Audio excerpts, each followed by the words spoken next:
वालों की, दिल्ली वालों की, दिल वालों की। आज दक्षिणी दिल्ली लोकसभा के प्रत्याशी,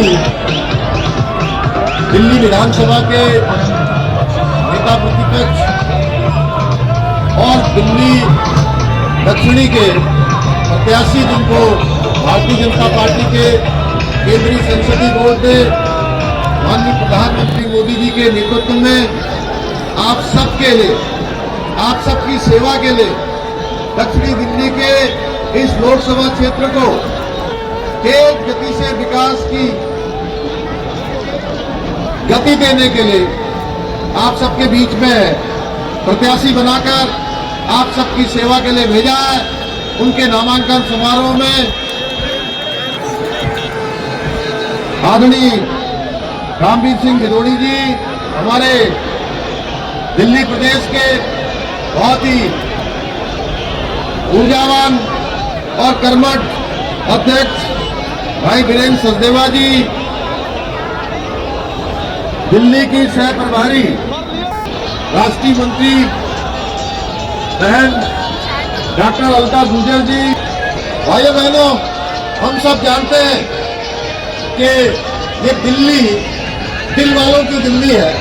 और जब मैं यहाँ पहुँचा, मुझे यहाँ पहुँचने में लंबे रास्ते में जिस प्रकार से लोगों का उत्साह दिखाई दे रहा है, उनके अंदर ऊर्जा दिखाई दे रही है और जय श्री राम का जिस प्रकार से उद्घोष कर रहे हैं, वाकई में ये दिल्ली दिल वालों की है। और दिल्ली जहाँ भाई रामवीर सिंह भदौड़ी जी के साथ है, वहीं पूरी दिल्ली में दिल के साथ मोदी जी का समर्थन कर दिया है। मोदी जी को एक तरफा ऐतिहासिक मतों से और 60 की 7 सीटों पर उत्तराखंड के बहुत ही लोकप्रिय मुख्यमंत्री परम श्रद्धेय श्री पुष्कर सिंह धामी जी के लिए दक्षिणी दिल्ली के मतदाताओं को, भारतीय जनता पार्टी के सभी सम्मानित कार्यकर्ताओं को बहुत बहुत धन्यवाद देना चाहता हूं। सभी की इच्छा है कि मोदी जी देश के तीसरी बार प्रधानमंत्री बने। मोदी जी की लीडरशिप में भारतीय जनता पार्टी 400 से ज्यादा सीटें जीतकर आ रही है। इसकी जानकारी भी आप सभी को है। आप बहुत भारी संख्या में आज जब मैं ईएम ऑफिस पर नॉमिनेशन फाइल करने के लिए जा रहा हूं और इस अवसर पर हमें भरपूर आशीर्वाद उत्तराखंड के माननीय मुख्यमंत्री धामी जी का, हमारी ऑल इंडिया की मंत्री और सह प्रभारी आदरणीय बहन डॉक्टर अलका गुर्जर जी का, दिल्ली प्रदेश भारतीय जनता पार्टी के यशस्वी अध्यक्ष श्री वीरेंद्र सचदेवा जी का और आप सभी का मार्गदर्शन भी मिलेगा, आशीर्वाद भी मिलेगा। आपके इस आशीर्वाद के लिए बहुत बहुत धन्यवाद करता हूँ और अंत में आपको ये विश्वास दिलाता हूँ कि हम मोदी जी की लीडरशिप में हम केवल साउथ दिल्ली को ही नहीं बल्कि पूरी दिल्ली को वर्ल्ड क्लास सिटी बनाएंगे। ये मेरी आप सभी से कमिटमेंट है। मैं जहाँ जहाँ गया हूँ, आज लोग बूंद पानी के लिए तरस रहे हैं। दिल्ली दुनिया की सबसे ज्यादा प्रदूषित राजधानी बना दी गई। दिल्ली में पिछले 9 सालों में डीटीसी के लिए कोई बस नहीं खरीदी गई, कोई नया स्कूल नहीं खुला, कोई कॉलेज नहीं खुला, कोई हॉस्पिटल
आप क्या कहना चाहते हैं? रामवीर सिंह बिधूड़ी जी को लेकर क्या कहना चाहेंगे?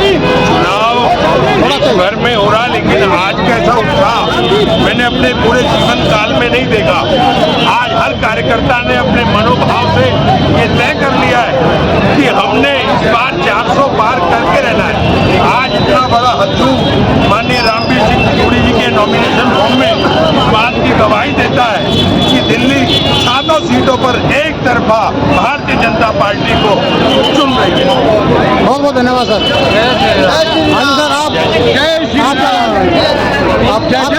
भारतीय कार्यकर्ताओं का जोश देखकर ऐसा लग रहा है कि ये सीट भारतीय जनता पार्टी के पक्ष में श्री रामवीर सिंह बिधूड़ी जी के पक्ष में एक तरफा जीत है और कम से कम 8-10 लाख वोटों से ये सीट साउथ दिल्ली जीतने जा रहे हैं श्री रामवीर सिंह बिधूड़ी जी।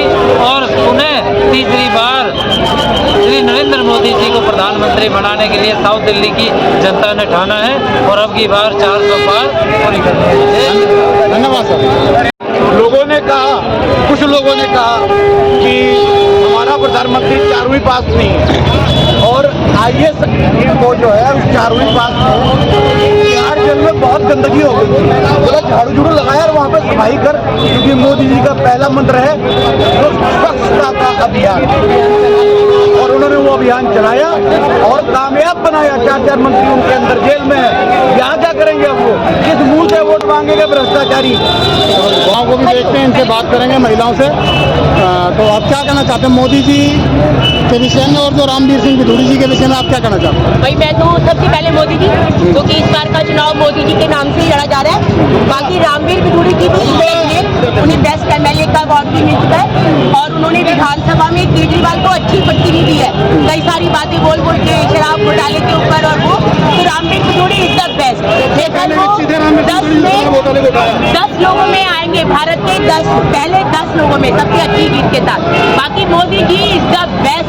उन्होंने इतना काम किया है, इतना काम किया है।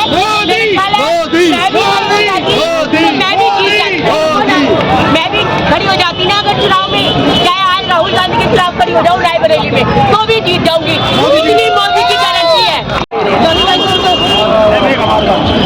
तो हमारे साथ में ब्रह्म सिंह तंवर जी, हम ब्रह्म सिंह तंवर जी से बात करेंगे।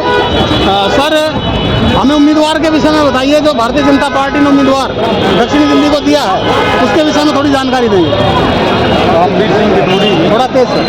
अपने आप में बहुत ही सशक्त उम्मीदवार हैं और ये पार्टी की बहुत अच्छी पसंद थी और क्षेत्र को भी सौभाग्यशाली समझता हूँ मैं कि वो एक काम करने वाले कर्मठ, ईमानदार, ऑनेस्ट भारतीय जनता पार्टी के कार्यकर्ता हैं और बहुत लंबे समय से राजनीति में काम कर रहे हैं। दिल्ली का विकास उनके हाथों हो, शायद भारतीय जनता पार्टी का नेतृत्व यही चाहता है और इसलिए उनको टिकट दिया। बहुत बहुत धन्यवाद सर। हम रामवीर सिंह बिधूड़ी जी में जो है उन्होंने नॉमिनेशन फाइल किया, आज वहाँ पर आए हैं। तो हमने कुछ लोगों से बात की है, तो हम सुनील संसरवाल जी से बात करेंगे। तो सुनील जी, रामवीर सिंह बिधूड़ी जी ने चुनाव का नॉमिनेशन आज फाइल किया है जी, तो भविष्य में इस विषय में आप क्या देखते हैं कि क्षेत्र के लिए रामवीर सिंह बिधूड़ी जी कैसे काम कर पाएंगे और उनको जीत का अंतर क्या रहेगा? जीत तो अगर निश्चित दिखाई देती है। देखो जी, आप एक बात समझ लो, ये जो उत्साह देख रहे हो, ये लोकतंत्र का एक पर्व है और 5 किलोमीटर तक जाम लगा हुआ है, तो लोग चले जा रहे हैं, बूढ़े बुजुर्ग औरतें सब एंजॉय कर रहे हैं। तो ये पर्व देख लो, आप जीत का माहौल देख लो। एक तरफ जो पूरा इंडी कैंपेन है वो 1000 लोग वोट नहीं पा रहे और यहाँ 15,000 लोग रखे हैं और उसकी भी काउंटिंग जारी है और फूलों की वर्षा हो रही है और हर इंसान एक नारा लगा रहा है, इस बार मोदी सरकार, अब की बार 400 पार। तो भविष्य में आपको लगता है कि रामवीर सिंह बिधूड़ी जी की जीत दर्ज होगी? बिल्कुल जी। इसमें कितना अंतर आप देखते हैं? हमें लगता है, जो अब तो समझ में आया है कि रिकॉर्ड तोड़ वोटों से जीत होने वाली है। लगभग 6 लाख 7 लाख वोटों का हम अंतर देख रहे हैं। आप अंतर देख रहे हैं? चलो जी, बहुत बहुत धन्यवाद आपका। चाहे एक अंतिम सवाल मैं आपसे ये पूछता हूँ कि रामवीर सिंह बिधूड़ी जी क्योंकि पुराने दिल्ली के नेता हैं और विपक्ष के नेता भी रहे हैं जी, तो उनका पिछला जो कार्यकाल है बहुत ही शानदार अगर हम देखें तो रहा है जी। बिल्कुल। आप भविष्य में आप कैसा कार्यकाल देखते? देखिए, ये वो एक व्यक्ति था जिन्होंने विधानसभा में कहा था, केजरीवाल जी आप सहमति गलत काम कर रहे हो, और वो आंखें झुका रहे थे केजरीवाल जी। आज वो सारे जेल में है और ये व्यक्ति वही है 53 साल से इनका कार्यकाल रहा है और एक भी दाग नहीं है। और ये व्यक्ति इस उम्र में आकर भी इतनी मेहनत कर रहे हैं पार्टी के लिए, ये एक बड़े गर्व की बात है कार्यकर्ता के लिए। हम युवा हैं, उनको देख के हम इंस्पायर होते हैं। और आने वाले जो भी कार्यकाल है, मोदी जी ने कहा था 2014 का चुनाव एक उम्मीद का चुनाव था, 2019 का चुनाव एक विश्वास का चुनाव था, 2024 का चुनाव एक गारंटी का चुनाव है। जो ये लेके आए हैं, अब तक हमें जो कार्यकाल किया हमारी सरकार ने, तो निरंतर जारी रहेगा और वो कार्य आगे बढ़ते रहेंगे। चाहे वो विकास का कार्य हो, चाहे गरीब अनाज योजना हो, चाहे वो 80 करोड़ को अनाज देना हो, चाहे वो औरतों के लिए, युवाओं के लिए, वृद्धाओं के लिए। अभी जो नया आयुष्मान कार्ड जारी किया गया है वृद्ध लोगों के लिए, 70 साल की जो उम्र चाहता है उनको जो 5 लाख का बीमा मिल रहा है, वो फ्री बीमा मोदी जी ने दिया है और उसका इलाज पूरे भारत में होगा, चाहे प्राइवेट हो गवर्नमेंट हो। यही हमारी सरकार की खासियत है, जिससे कि हमारी सरकार जो हमारी जो है वो हर वर्ग के बारे में सोचती है, चाहे वो गरीब वर्ग हो, युवा हो, चाहे वो औरतें हो, चाहे वो हमारे लोग भी हो, कार्यकर्ता भी हो, सबके बारे में सोचती है कि वो सरकार है। और रामवीर जी भी जुड़ी भारी मतों से जीतने वाले हैं, दिल्ली में रिकॉर्ड तोड़ वोट जीतने वाले हैं। और जो भी रुके हुए कार्य है हमारे क्षेत्र में वो पूरे होने की पूरी संभावना है, ऐसा हमारा विश्वास है, ऐसा हमारा मानना है। चलो बहुत बहुत धन्यवाद सुनील जी। जय श्री राम। दोस्तों, हमने सुनील जी से बात की, हमने ब्रह्म सिंह तंवर जी से भी यहाँ पर बात की, हमने बहुत से लोगों से बात की है। और एक हुजूम जो हमने जनता का यहाँ पर रामवीर सिंह विदुड़ी जी के साथ जो देखा है, उससे ऐसा लगता है कि उनकी जीत हमें निश्चित दिखाई देती है। लेकिन अंतर क्या होगा ये आने वाला समय बताएगा। इसी के साथ मैं आपसे इजाजत लेता हूँ। मैं हरनाम सिंह, दिल्ली क्राइम टाइम्स के लिए। नमस्कार, धन्यवाद, जय हिंद।